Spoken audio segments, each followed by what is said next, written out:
বাংলাদেশের টি-20 দলের ওপেনিং জুটি এক প্রকার সেট হয়ে গেছে। তানজিদ হাসান তামিমের সাথে পারভেজ হোসেন ইমন, পরিস্থিতি মেনে কখনো সাইফ হাসান, কখনো বা লিটন দাস। কিন্তু বাংলাদেশের ওয়ানডে দলের ওপেনিং জুটিটা এখনও রয়ে গেছে নড়বড়ে অবস্থায়। সকালের সূর্য দিনের পূর্বাভাস দেয়, কিন্তু বাংলাদেশের ওয়ানডে দলের সূর্য হবে কোন জুটি তা সুনিশ্চিত নয়। 2023 সালের ওয়ানডে বিশ্বকাপের পর থেকে এখন অবধি মোট 8 জন ব্যাটার ওপেনিং পজিশনে ব্যাট করতে নেমেছেন। এর মধ্যে সর্বাধিক ম্যাচ খেলেছেন সৌম্য সরকার, আর সর্বনিম্ন 2 ম্যাচে ওপেনিং করেছেন লিটন কুমার দাস।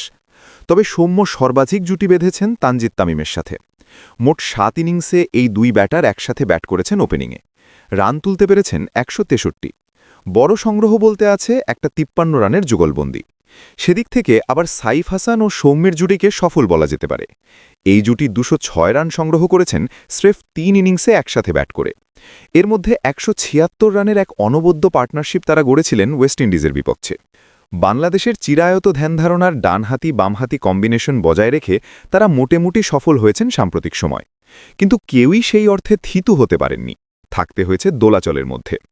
টি-20-র সফল ওপেনিং জুটি তামিম ও ইমনকেও বাজিয়ে দেখা হয়েছে, সেখানেও মেলেনি সফলতা। এনামুল হক বিজয় ও মোহাম্মদ নাইম শেখকেও ফেরানো হয়েছিল, কাঙ্ক্ষিত ফলাফল মেলেনি তাদের কাছ থেকে। এমনকি নাজমুল হোসেন শান্তও সামলেছেন ওপেনিংয়ের দায়িত্ব। এমনকি সৌম্য কিংবা সাইফরা ঠিক জানেন না তারা পরবর্তী সিরিজে সুযোগ পাবেন কিনা।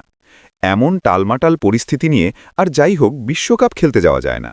অতএব বাংলাদেশকে অন্তত একটা জুটির উপর ভরসা করতে হবে, তাদেরকে সময় দিতে হবে। হতে পারে সে জুটি সৌম্য সাইফ কিংবা সাইফ তামিম। একজন ব্যাকআপ ওপেনার সহ 3 জনের একটা সংক্ষিপ্ত তালিকা তৈরি করে ফেলা প্রয়োজন। তাদের ওপর যতটা সম্ভব আস্থা রেখে পারফর্ম করা, ছন্দে ফেরার অনুপ্রেরণা যোগানোর কাজটা করে যেতে হবে। নতুবা বিশ্বকাপে সরাসরি অংশগ্রহণের পথটাই বন্ধ হয়ে যেতে পারে দিন শেষে।